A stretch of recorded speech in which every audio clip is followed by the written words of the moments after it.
Vamos a entrar con el análisis. Para ello nos acompaña Martín Guerra, es analista político, escritor, docente universitario, nos acompaña desde Lima, es además dirigente de la organización Izquierda Socialista. Martín, bienvenido, muy buenas noches.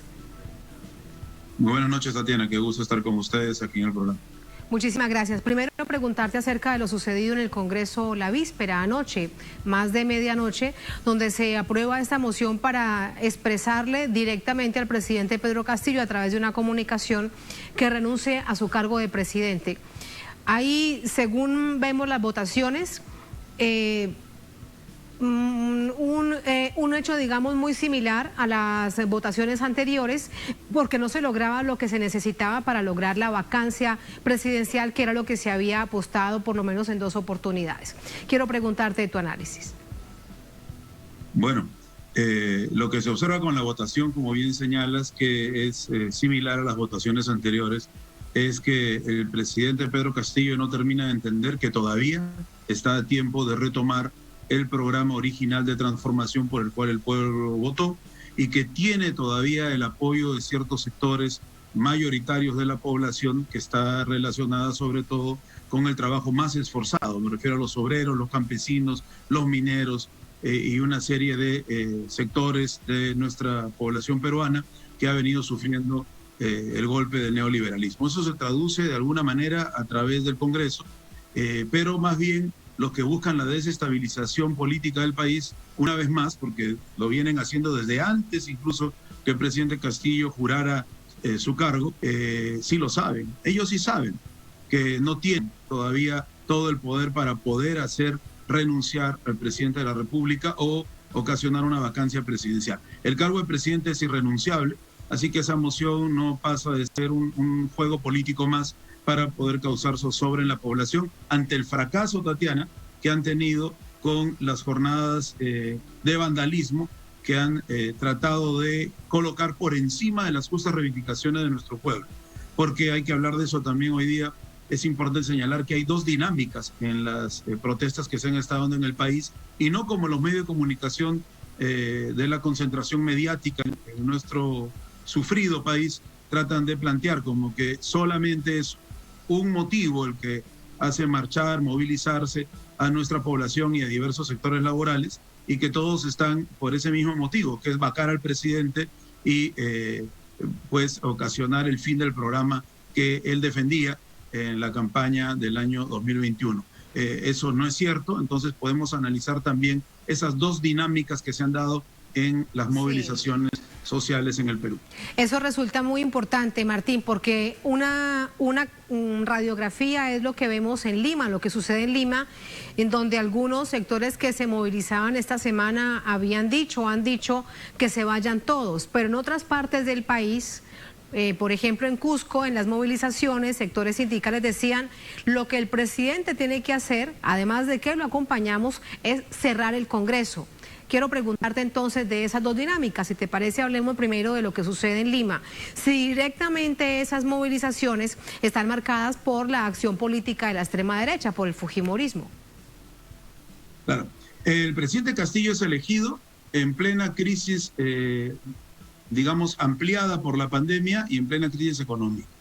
Entonces, se elige un programa que planteaba profundos cambios en contra del neoliberalismo, desarrollado hace muchas décadas y sustentado en la Constitución fujimorista golpista de 1993, y que no ha cambiado sino muy poco a través de diversos maquillajes con los gobiernos sucesivos desde Fujimori hasta la elección de Pedro Castillo.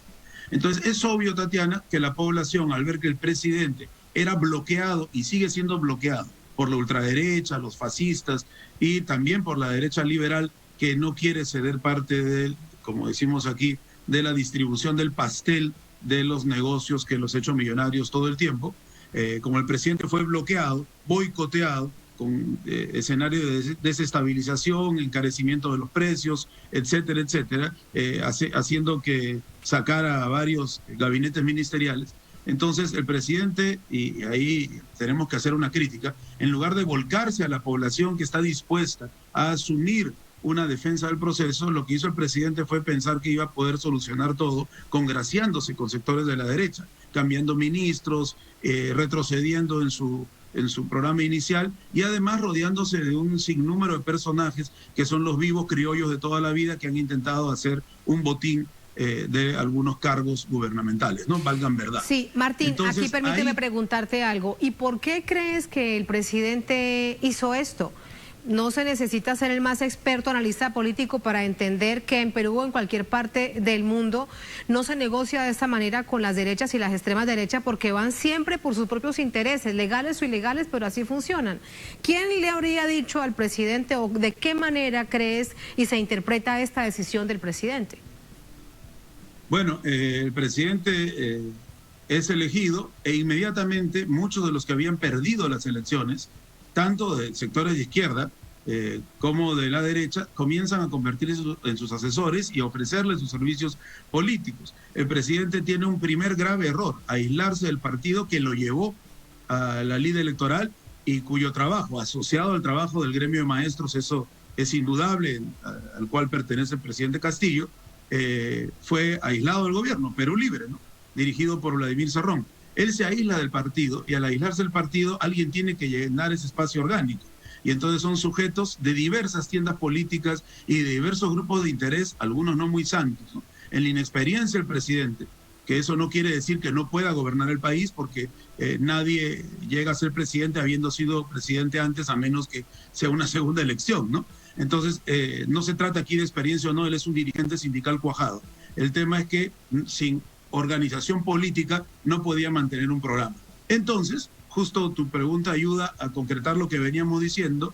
La población comenzó a marchar, pues, para pedir que se cumpliera el programa. Pero nunca esa población decía fuera el presidente, sino salió en ausencia de convocatoria hecha por el presidente Castillo a la población. La población fue a buscar al presidente Castillo. Y salieron pues productores, trabajadores a exigir, y lo dicen claramente, hay que revisar bien los videos que están en el internet, contra los monopolios, contra el neoliberalismo, contra la manipulación de los precios a través de las grandes transnacionales. Entonces se da cuenta la derecha de esto, e igual que están haciendo en este momento en Honduras, le montan al presidente una huelga de transportistas en cuyas demandas piden cosas que jamás pidieron a lo largo de los últimos 30 años, y que se hacía pues insostenible. Y ahí se metieron los fujimoristas y los apristas con destrucción de propiedad privada y propiedad pública, con uso de armamento, con incendios, golpes a las personas, destrucción de unidades móviles, atacando a quienes no se plegaban al paro. Es decir, había que haber estado siempre en las marchas populares para darnos cuenta que los que siempre hemos marchado, los trabajadores, los campesinos, no marchamos así. Esa no es nuestra manera de participar en jornadas públicas, políticas de protesta. Entonces, esa es la segunda dinámica, pero los medios de comunicación la han presentado al mundo como una sola dinámica integrada. Y entonces, cuando vieron que esto no funcionó, luego que el presidente, algo que ha sido criticado, pero creo que no se ha analizado muy bien por qué se hizo, cuando el presidente convoca el estado de emergencia, es decir, durante pocas horas no podíamos salir a las calles, era para frenar el plan que el fujimorismo tenía.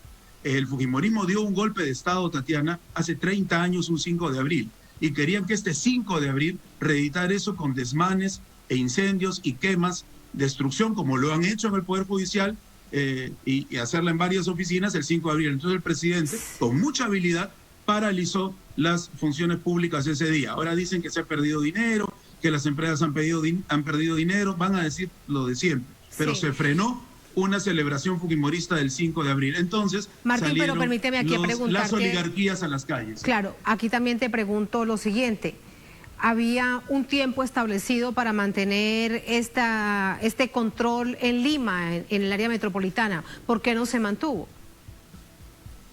Sí, el presidente puso poquísimas horas, un poco más allá de la medianoche hasta el día siguiente, pero fue al Congreso a hablar, porque eso sí hay que reconocerle al presidente. Cada vez que lo convocan, la oposición que le hace la vida imposible, él sale a hablar. No, yo creo que debería comunicarse más con el pueblo que con las instituciones que el pueblo rechaza y que pide, como tú bien has dicho, que se vayan todos o cierra el Congreso, ¿no?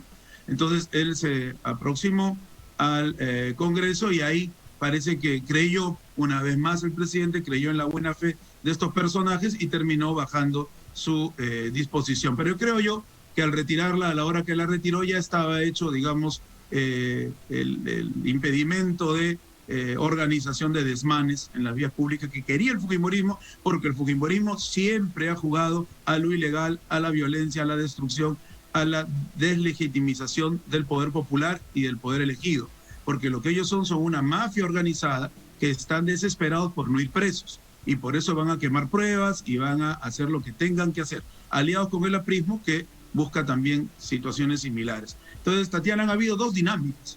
La marcha del pueblo que continúa todavía y que ha tenido el día de ayer una gran movilización convocada por la Central General de Trabajadores del Perú y otros sindicatos, que no ha sido cubierta por la prensa, y los vándalos y algunos sindicatos parecidos entre gallos y medianoche de transportistas que han sido manipulados por los fujimoristas y los apristas para hacer ver que la situación en el Perú es de un gran desgobierno. Pero todavía el presidente está en el gobierno y todavía, y esto lo he dicho muchas veces, Tatiana, a través de Telesur, a través de otras plataformas, todavía el presidente puede retomar el programa original, todavía el presidente puede acercarse al partido que lo convocó, todavía el presidente puede llamar a una gran unidad de las izquierdas, diciendo que no es de izquierda, diciendo que no quiere un programa de transformación, diciendo que todos los peruanos tienen que estar unidos, es decir, unidos con la lacra que roba nuestros recursos y que es capaz de matar y ocasionar muertos como nuestros 6 compatriotas que han caído en extrañas circunstancias.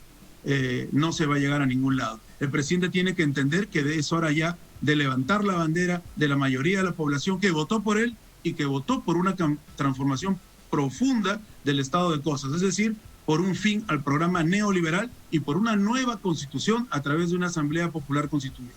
Si el presidente no lo hace, la población ha demostrado que se está organizando y que va a pasar a debatir a través de los diversos sectores, sean sindicatos, universidades, escuelas, barrios, para crear nuestras formas de diálogo, nuestras formas legítimas de debate y proponer los cambios que el Perú necesita. El presidente debe relacionarse con el pueblo que lo eligió. Solo eso lo va a salvar de los boicots de la derecha y solo eso nos va a salvar por este tiempo del encarecimiento de los productos. Importante también, Tatiana, quisiera decirte este dato, ¿no? Se dice ahora que vivimos la crisis económica más grande culpa del gobierno. Es cierto que nuestra inflación ha subido un poco comparándola con años anteriores, pero es una de las más bajas de América Latina. Y los precios no son como los presentan en los mercados. Hay diversidad de precios y si hay diversidad de precios es porque hay libertad de comercio y el libre mercado. Si cambiamos la Constitución, el gobierno va a poder pasar a competir también con producción propia y va a haber cierto control de los precios que es necesario en toda democracia. Entonces falta, creo yo, digamos, asumir un liderazgo al pueblo y al programa que se necesita para que en el Perú haya paz por fin y haya por lo menos un desarrollo económico sostenible. Y tranquilidad desde el gobierno, tranquilidad institucional y de carácter político después de 5 años tan convulsos. Martín, gracias por ese análisis, muy interesante. Muy buenas noches. Gracias a ti. Muy buenas noches. Buenas noches.